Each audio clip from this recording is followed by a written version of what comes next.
Hello माँ। हाँ बेटा। माँ प्लीज विदाई करा लो यहाँ से मेरी। कोई बात है क्या? मैं यहाँ रह रह के थक गई हूँ। क्या बताऊँ आपको, ना इनके घर में एसी है ना कूलर है, सारा दिन गर्मी में रहना पड़ता है। यहाँ तक कि रोज रोज गर्मी में खाना भी बनाना पड़ता है। अब मैं ये सब और नहीं झेल सकती माँ। तो बात करवा अपनी सास से। ठीक है, मैं अभी बात करवाती हूँ। माँ जी। हाँ बहू, मम्मी बात करेंगी आपसे। हेलो। हाँ समधन जी, प्रणाम प्रणाम। मेरी बेटी की विदाई कर दीजिए, उसे वहाँ पे सुकून नहीं है। आप लोग गर्मी में उससे खाना बनवाते हैं। ऐसी सास होने से अच्छा है कि मेरी बेटी बिना सास के ही रहे। समधन जी, ई का तरीका है बात करने का और विदाई मांगने का। एक तो आप पूरे 1 साल बाद फोन करके विदाई मांग रही हैं और वो भी इस तरह से। आप बताइए विदाई करेंगी या नहीं? हाँ करूँगी। आप कल अपने बेटे को भेज दीजिएगा और ले जाइएगा यहाँ से।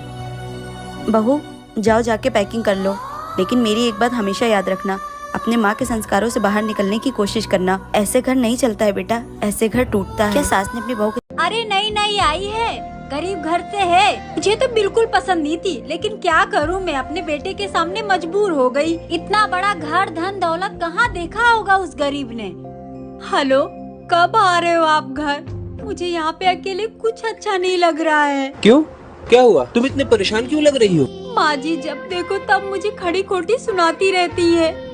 किसी के सामने कुछ भी बोल देती है वो। मैं माँ से बात करता हूँ। क्या करूँ मैं, मुझे कुछ समझ में नहीं आ रहा है। आप प्लीज जल्दी घर आ जाओ। किससे चुगली कर रही है करम जली कर मुही? जा जाकर घर का काम कर। पता नहीं कहाँ से मेरे मत्थे पड़ गई। मेरे बेटे की पूरी जिंदगी खराब कर दी तूने। माँ जी क्या मतलब है आपके इतनी दौलत शोहरत का, जब मुझे यहाँ इतनी गरीबी ही सहनी पड़ती है तो?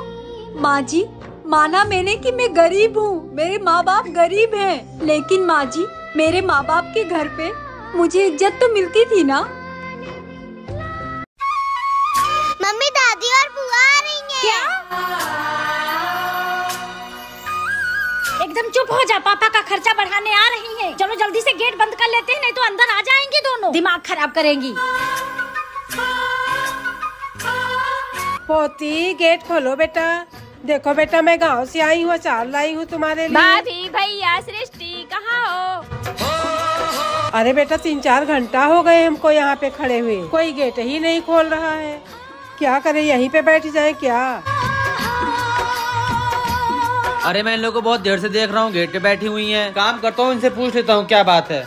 क्या हुआ अम्मा, मैं इतनी देर से देख रहा हूँ आप लोग गेट पे बैठी हुई हैं। हाँ बेटा, बहू बेटा की आए थे, लेकिन कोई गेट ही नहीं खोल रहा है। एक काम करिए, आप दोनों लोग मेरे साथ मेरे घर चलिए, मैं कुछ करता हूँ अभी। ठीक है बेटा।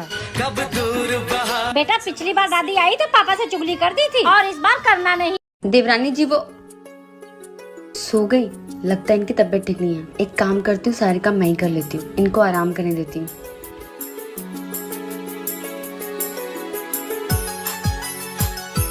भाभी, अच्छा तो छोटी बहू आराम कर रही है और बड़ी बहू काम कर रही है।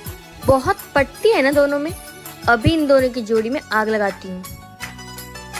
बड़ी भाभी, छोटी भाभी तो आराम से सो रही है और आप यहाँ पे काम कर रहे हो।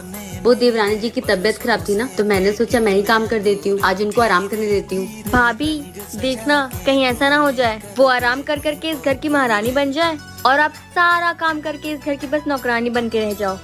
नहीं छोटी, इसमें नौकर वाली क्या बात है? वो काम करे या मैं काम करूं, घर तो हम दोनों का ही है ना। अभी आपकी शादी नहीं हुई है ना, जब आपकी शादी होगी तब आप अच्छे से समझ जाओगे रिश्तों की अहमियत। रिश्तों की कदर करने वाले ही रिश्ते बचा पाते हैं। क्या